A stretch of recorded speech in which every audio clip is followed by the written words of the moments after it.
E aí uma esperança que queria o filho dele dar liberdade de tudo que está ruim embaixo. Como esse mundo, isso é uma coisa que presta. Sistema ético. Olha, o povo judeu tinha senso de justiça. Certo, certo, errado, errado. E era para todo mundo.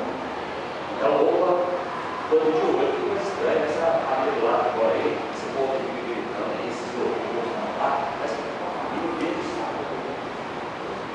Eles eram assim, vou ficar. Eu critico eles, mas no fundo eu estou querendo achar interessante esse negócio dele. O Antigo Testamento é uma história real e viva. Olha, esse povo tinha história, esse povo tinha pai da fé, esse povo tinha que contar. Você estava lá, vocês viram os meninos lá, via lá, os meninos tudo paramentado lá, estudando, eles tinham história, eles estudavam a história do povo deles. Eles sabiam que eles eram o povo escolhido por Deus. Já pensou que foi certo? Por que isso é assim? Porque eu sou o povo escolhido de Deus.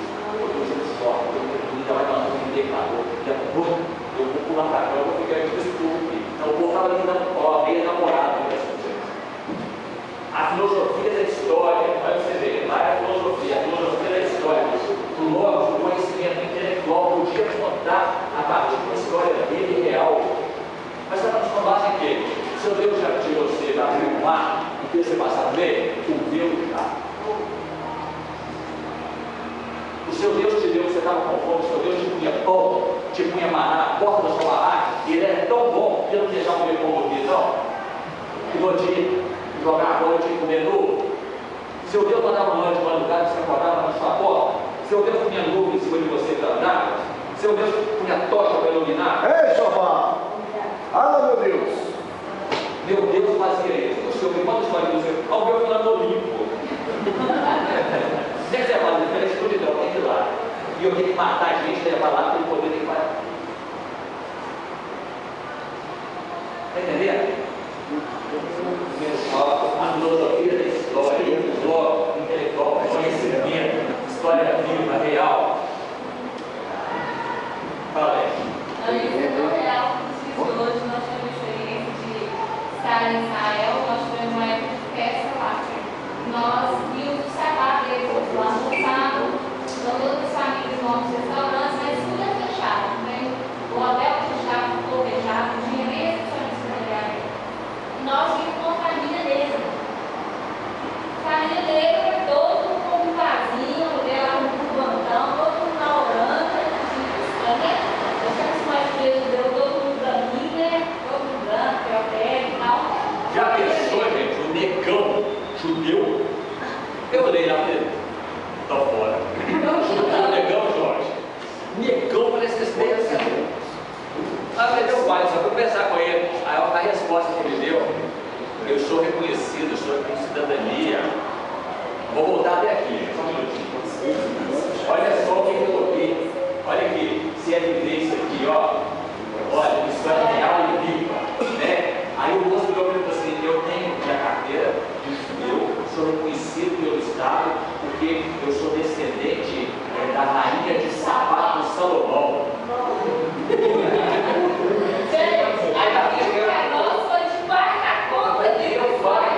Imagina se eu entendesse, o governo me reconheceu, porque ele pesquisou e ele me deu cidadania, porque eu sou descendente da rainha de Sabá do Salomão. Já pensou se eu ouviu um negócio desse? Eu falei, gente, o rainha de Sabá estava no livro da Salomão, a gente já leu bacana, mas eu ouvi alguém falar que ele tem uma cidadania, porque ele tem rainha, só Jesus, né? Só Jesus para dar gente conta. O pai onde é que eu estou, sabe? Lá assim, entrando no mundo das alimentações, e ele olhava para mim: ô Brasil, muito bom Brasil, Brasil. Eu falava: pô, mas. Sabe? É judeu. Já pensou? Não é muito doido para a cabeça da gente? Uma história real e viva. História real e viva. E eles viram isso na época, eles tinham que vibrar igual a gente vibrou quando a gente viu, né, aquilo ali, que realmente existiu, porque a gente não conta fé, né?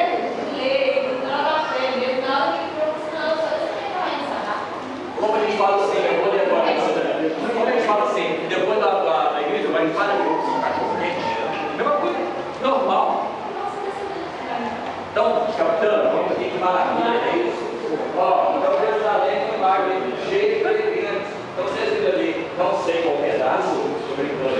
Mas, ó, nós tivemos lá, segundo os historiadores, um daqueles muros que nós vimos, é um pedaço de um negócio desse aí. Que maravilha, né? Em Jerusalém, a igreja primitiva, nós não falamos tanto, né? A igreja primitiva, a igreja primitiva, a igreja primitiva. Nós não estamos mais na igreja primitiva, nós estamos na igreja do 2012, né? Dia 5 de 4 de março de 2012. Nós estamos escrevendo a história hoje. Está a história tem que estar registrada lá nos anais, no dia 4 de março, lá no Brasil. A turma estava lá, Deus, Jesus estava em cima, assim, os meninos lá falando de mim. E ele está lembrando, né? Quando vocês estão contando lá, você vai falar, está falando que eu sou a pedra. Eles têm aquele Pedro que é pedra. Ai, graças a Deus. Eles estão estudando. Meus meninos, hein? Ah, meus meninos, hein, Tiré? Meus meninos estão lá. Eu estou orgulhoso dos meus meninos. Eles aprenderam. Estão felizes meus meninos lá, ó. Dizer uma passou lá, olha, gigante, né? Ó, nos anos 30, no ano 30, né, Jesus, ó, no ano 30, depois, 120 batizados. 500 seguidores de Cristo, nós já momento desse detalhe, eu sei que você já sabe, que foram batizados no Espírito Santo, começam a falar em outras línguas, assim que essa história da igreja. Guardado, nós falamos, né? Contextualizando lá na história, a igreja começou lá antes, não foi acontecer. Nós estamos só falando, olha, formalmente, quem quiser colocar um barco. E a expansão, olha, Partos, Medos, Elamitas, Mesopotâmia, Judéia, Capadócia, Ponto, Ásia, Frígia, Palmira, Egito, Síria, Cirene, Romanos, judeus prosélitos, eram gentios, principalmente o judaísmo, pertencentes a árabes. Olha, nós temos a contribuição de Roma lá atrás, ajudou muito nessa expansão. Ó, Roma tinha braço para isso tudo, mas ó, então ali era o aeroporto, então, assim, aeroporto de Parma, aeroporto de Medas, aeroporto espalhou por expansão. Está claro? Aí, só para verificar, ó, ele espalhou para tudo isso, ó, Jerusalém, ó, tudo aqui que nós falamos, ó, Creta, ó, espalhou tudo, todo mundo, onde a influência do Império Grego-Romano estava implantada, então ali foi um núcleo de expansão. E aí depois nós veio aí para até os dias de hoje, que a igreja continua expandindo. É isso? Hoje até com os nossos funcionários pela África, né? Lá pela China, hoje um grande lugar que o povo está indo fazer missões, né? Expandiu o reino de Cristo na China, Afeganistão, Paquistão. Começam as conversões, judeus de todas as partes estão se convertendo. O alto oficial etíope, sabe? O centurião romano e sua família, os samaritanos, os gentios, etc. Começam a haver as conversões, vai se expandindo, o conhecimento começa a ser desdobrado, compartilhado, a igreja vai se formando. Como era a pregação e como viviam os primeiros convertidos? Ai, vai ver um pouquinho que nós vamos sofrer, hein?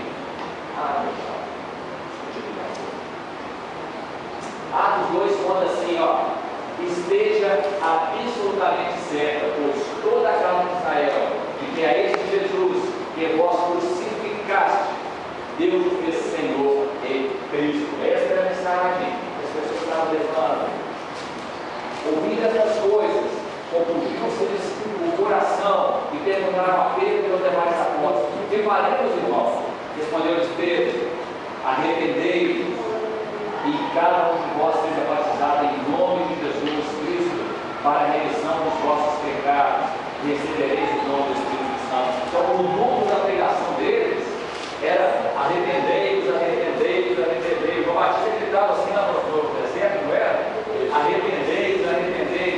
Então a igreja primitiva contava a verdade. A igreja primitiva contava o que contava, falava assim: vem para cá que você vai prosperar. Vem para cá que você tem muito, esse 50% tem dado 2 anos, está acontecendo. Você é cabeça, não é cauda. Nem eles contavam, não. A igreja primitiva contava a essência do cristianismo, arrependimento do pecado.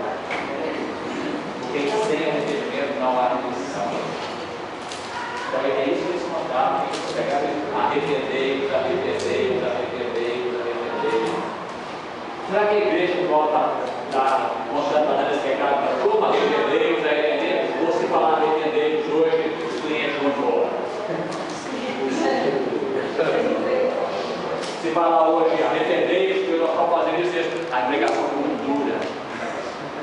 Vazei, vou pôr uma highlight, viu, Jorge? Vou fazer um duro lá em casa, agora eu vou ver quanto que eu quero. Eu sei que esse negócio, estudei esse negócio aí, fiz teologia lá, não sabia desse negócio de doutorado. Eu vou botar um grupo em casa, e eu vou condenar. Eu vou falar. Quem quer ser o pastor? O pastor deve ser Jesus.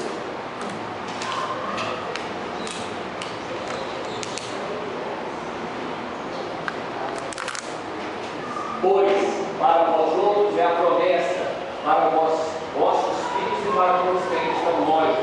Isto é, para quando o Senhor nosso Deus chamar. Com muitas outras palavras, teu testemunho exortava, dizendo: salvai-os desta geração. Olha esse nome: salvai-os desta geração perversa. Graças a Deus não tem mais esse problema hoje. É isso? A geração hoje é perversa, mas maravilhoso. Muito obrigado. Obrigado.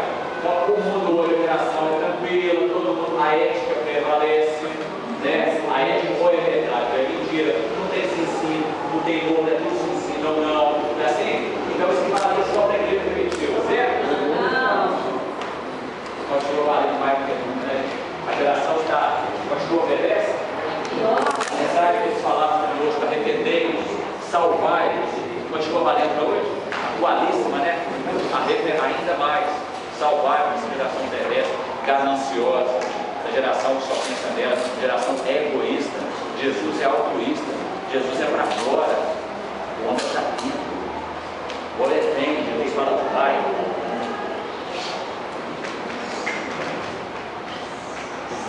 Então, os que me aceitaram a palavra foram batizados, havendo um acréscimo daquele dia de quase 3.000 pessoas. Olha que coisa! Sabe que os corações das pessoas na época eram diferentes dos nossos? Já viram hoje, você faz às vezes uma reunião, tu faz um apelo, né? Tem 2, 3 levanta, o outro lá, chefe primeiro, olha, será que lembra do vácuo espiritual, do vazio? Será que o povo hoje está diferente, não está precisando de arrepender e se salvar dessa geração perversa, para que milhares de pessoas pudessem estar ainda conhecer a esse Cristo que nós conhecemos e hoje falamos dele? E perseverava na doutrina dos apóstolos e na comunhão, no partir do pão e nas orações. Olha que coisa maravilhosa, igreja coletiva, briga de arrependimento, porque não tinha outra coisa para oferecer. O que eles tinham que oferecer? Eu nada tenho, ele falava, mas eu ofereço aquilo que eu recebi de graça. Então eles ofereciam, me perdoaram. Eu vi, já pensou, você chegar e falar para o exame, olha o testemunho que eles tinham. Eu vi isso que eu estou falando para você. Eu vi o meu Senhor, então ele me perdoou. Olha que coisa maravilhosa. Hoje nós somos escolas dos Pedro. Atos não termina lá no 27, 28, não. A igreja de Cristo está escrevendo Atos 29, Atos 30, Atos 31, Atos 40, Atos 100. A igreja deixou para nós, né, Cristo deixa para nós a quantidade de Atos. É Atos dos Apóstolos. Quem são os apóstolos de Cristo hoje? Como é que é o seu nome? Com esse nome? Ezequias é apóstolo do povo. Paulo, como é que é o seu nome? Léder. Léder. Esses são os apóstolos de hoje. E vão continuar escrevendo a história. Em cada alma havia temor. Vai lá. Em cada alma havia temor. E muitos prodígios e sinais eram feitos por intermédio dos apóstolos. Como é que são os prodígios e sinais hoje? Prodígios e sinais acontecem no lugar de temor, no lugar de relacionamento reto, porque Deus permite que ele aconteça para que não por ele, mas pela figura dele, as pessoas possam ver que Deus é esse que está falando. E muitos prodígios e sinais eram feitos por intermédio dos apóstolos. Todos que creram estavam juntos e tinham tudo em comum. Porque a igreja do Egito está nos mostrando que creram que tinham tudo em comum. Tudo em comum. Nossa geração hoje é egoísta, é voltada para ela.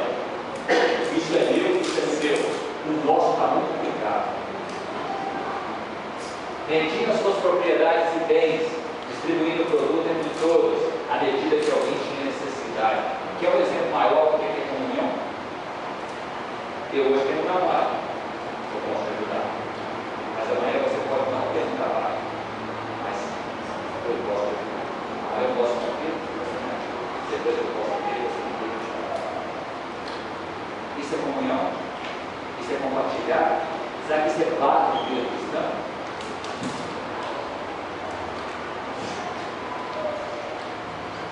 Diariamente perseveravam unânimes no templo, partindo pão de casa em casa, tomavam as suas refeições com alegria e singeleza de coração. Singeleza, louvando a Deus e contando com a simpatia de todo o povo. Contando com a simpatia de todo o povo, com a singeleza. Então, ele está dizendo, as pessoas do ao redor observavam esse povo que come junto, que persevera junto, que se ajuda, que alimenta, que um ajuda o outro, em coisas em comuns, e olha por ali, de pureza, de alegria, de singeleza, de humildade. E não tem a empatia da gente. Enquanto isso, acrescentavam o Senhor, dia a dia, os que iam sendo salvos. Olha aqui. Olha, gente. Enquanto isso, acrescentavam o Senhor, dia a dia, vou colocar aqui agora para que vocês ajudar vocês. Enquanto isso, acrescentavam-lhes o pastor Cláudio, o pastor Elias, o pastor João, o pastor Paulo. Será que cabia 3 mil, 4 mil, 5 mil? Era pela beleza do pastor? Era pela fala dele? Era pela retórica? Era pela versatilidade do Paulo? Era pelos recursos audiovisuais que ele usava? Não. Pela singeleza, pela humildade. Porque quem acrescentava era o Senhor. Aqui não está na Bíblia, não, o coração fala. Porque eu acho que o sagrado está presente aqui. O presente que ele dá é a gente ser apenas instrumento de lado para poder trazer outra palavra. Então, ele queria dar, quem fez a sua história aí, o amigo, ou pessoas que chegaram perto de você e falaram assim: olha, eu fui a Cristo, estou em Cristo, porque eu fui servido no seu momento, e eu queria esse Deus que você tem. E aí, você vai olhar para ele que você foi usado por Deus para levar uma outra pessoa a conhecer a Ele. Você vai encontrar essa pessoa no céu, que vai estar registrado pela sua disponibilidade de vida. Então, eu acho que Deus, quando Ele se gerou uma relação reta, pura, Ele presenteia a gente. Acrescentando mais e mais no próprio reino.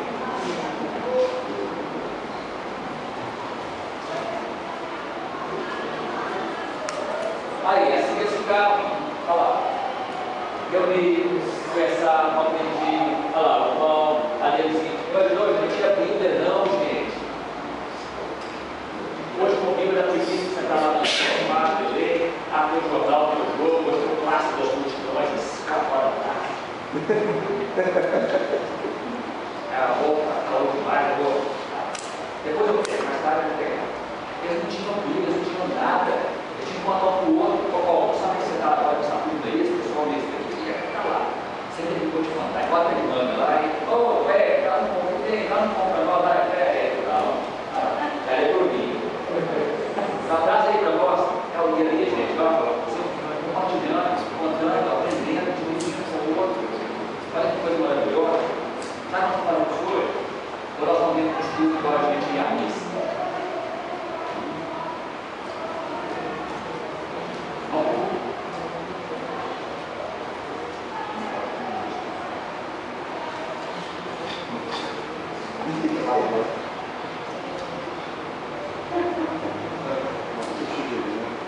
Jesus, misericórdia.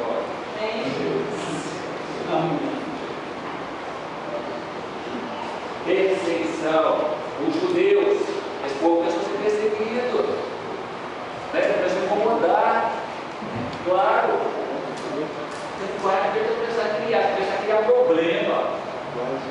Os judeus incitados pelos sacerdotes perseguem a igreja de Herodes para agradá-los, manda prender e matar seus líderes. Aí começa toda a perseguição. Primeiros mártires, foram os mesmos como morreu. Tiago esteve tendo salvo de Tarso por testemunha. Olha, ainda era salvo de Tarso. Salvo de Tarso. Salvo faz parte da história. Salvo fez parte da igreja de Deus e depois ele fez parte da igreja. Olha que coisa que Deus levou na vida desse povo. Ele pode olhar para a história hoje e falar: eu participei da história da igreja enquanto judeu e depois eu fiz parte da igreja que eu persegui. Isso é coisa louca. Mas a igreja se espalha e cresce. A fé incondicional desses mártires se torna fermento para o cristianismo. Persegue, mata, mas onde tem amor, vira fermento. Fermento. A fé vai se tornando robusta, a fé vai se tornando sólida. E aí, você pode perseguir, pode bater, pode matar, e não vai chegar a um resultado desse querido. Na cidade de Antioquia, na Síria, é formada uma comunidade de novos convertidos, onde pela primeira vez são chamados de cristãos. Então, é a primeira vez que foi cunhado esse nome, cristãos, que nós hoje nos denominamos, pela primeira vez foi lá na cidade de Antioquia, que é na Síria. Primeira vez que olha essa turma que está reunindo aí, esse grupo, essa turma aí, olha, cristãos. Opa, não, primeira vez que foi dita a palavra cristão, e dali ela então torna-se a marca da igreja de Cristo. Olha lá, pode clicar. Antioquia está aqui, ó. Síria, o Iraque está aqui, Israel está, o Líbano, ó. Foi lá pela primeira vez que se usou o termo cristão. E aí, a imagem que vocês viram que era apenas um grupo reunido, agora passa a ter o nome de cristãos. Os nossos irmãos lá na Antioquia, lá, ó. Atos 26 fala Saulo, porque ele persegue. Saulo nessa época era judeu. Judeus, estão ali, ó, guardião da lei. Então eu perguntei: quem és tu, Senhor? Ao que o Senhor me respondeu: eu sou Jesus, a quem tu persegues, mas levanta-te e firma-te sobre os teus pés, porque por isso eu te apareci, para te instituir ministro e testemunho. Vamos trocar o nome aqui agora? Paulo, João, Jane, Maria, Estevão, Gabriel, Kleber. O que te persegue? Levanta-te e firma-te sobre os teus pés. Não é que nós estamos cheios sobre os nossos pés hoje? Nossos pés estão em cima da pedra, da grande rocha, porque por isso te apareci. Como que Deus apareceu na nossa vida? Como Jesus se revelou sobre nós? Para te constituir ministro e testemunha. Livrando-te do povo e dos gentios, para os quais eu te envio, para lhes abrir os olhos e os converteres das trevas para a luz e da potestade de Satanás para Deus, a fim de que recebam eles remissão de pecados e herança entre os que são santificados pela fé em mim.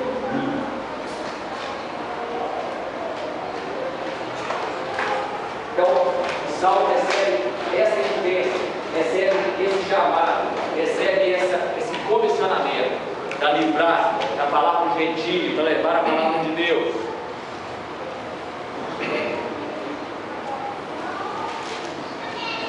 Alguém tinha perguntado ao longo da fala hoje, e eu falei: olha, hoje nós temos os nossos tempos de hoje, nós podemos correlacionar como é que a igreja está. E essa telinha nos mostra mais ou menos isso, a história da igreja ao longo dos séculos. Se nós olharmos para ali, o que nós vamos ver? Olha lá, a igreja dos séculos. Lá no século I, quando nós pegamos as cartas que Cristo escreveu para as igrejas, as 7 igrejas, nós podemos fazer um paralelo para entender e fazer uma correlação dos momentos e do que cada coisa dessa poderia, que mensagem poderia estar incluída ali, que mensagem pode estar ali subliminar para a gente poder entender. Então lá no século I, a igreja de Éfeso, qual que era a característica desse período?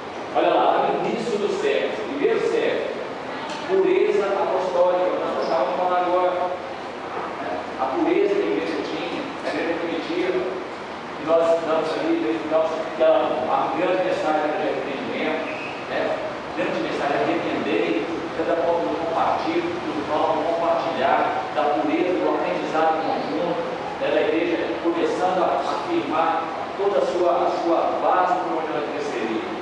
Foi no século II, a igreja desliga da perseguição, nós vamos começando a ver um pouquinho da perseguição, vamos aprofundar mais nas próximas aulas. Século IV, a igreja de Pedro, que era a parte que fala da política, a igreja começa a fazer política, a igreja começa a afrouxar os seus laços mais firmes espirituais e começa a ir para um lado mais político, não tem que essas coisas mudarem. Olha, a preparação do campo político chega no século VI e VII, no século VI e no século XVI, a igreja de Tiatira, a formação do papado, alguns meses depois.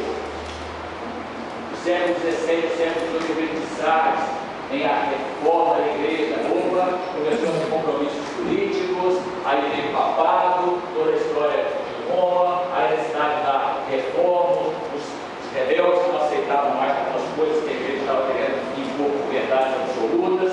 Aí o século XIX até o século XX, a igreja de Filadélfia, onde a grande mensagem do avivamento, de acordar de um novo gás, de um novo oxigênio dessa nova escritura, e até chegar ao século XXI, eu coloquei nos nossos dias, que é a igreja de Laodiceia, que está aqui em negrito, aqui, não é negrito, tem branquito, né? Aqui, a igreja, a apostasia da igreja. O que é apostasia? Apostatar é esfriar, apostasia é esfriamento. Então é isso a igreja dos nossos dias. A igreja que está se esfriando, a igreja que está se distanciando do padrão, a igreja que está deixando a sã doutrina, para como o Jorge falou, né Jorge? A gente encaixa um pouquinho do que você falou, Jorge? Acho que começa a responder um pouquinho do que você perguntou. Essa igreja que nesse momento está deixando o padrão, né? O padrão começou lá na pureza, lá no primeiro século, ó. Era em cima disso aqui, ó. Era em cima da palavra, em cima do que eles tinham de rudimentos ali da história se formando, dos escritos que eles iam construindo. Ali estava a base da pregação. Arrependei-vos, arrependei-vos, arrependei-vos. E aí, esse padrão vai se afastando, se afastando, e eu poderia dizer que ele está aqui atrás hoje. Então, a igreja apóstola está com o padrão escondido lá, está criando sua própria Bíblia. Muito sério isso, né? Apostasia, esfriamento, como o Jorge lembrou também ali. Qual Bíblia está das igrejas hoje? Sabe a Bíblia segundo a denominação? A Bíblia segundo a doutrina, não? A Bíblia segundo, ou simplesmente a Bíblia. Então, Jorge, se você perguntou, começa a estar respondendo. Esses movimentos que você falou, de esfriamento, de criar seus próprios grupinhos, de começar a estudar segundo o seu próprio entendimento, de criar suas próprias astrologias, como eu falei lá, como eu respondi, é um risco muito grande, porque o risco que você corre é que você começa a deixar de considerar um padrão para criar outros padrões que você vai considerar agora para as pessoas. Mas, isso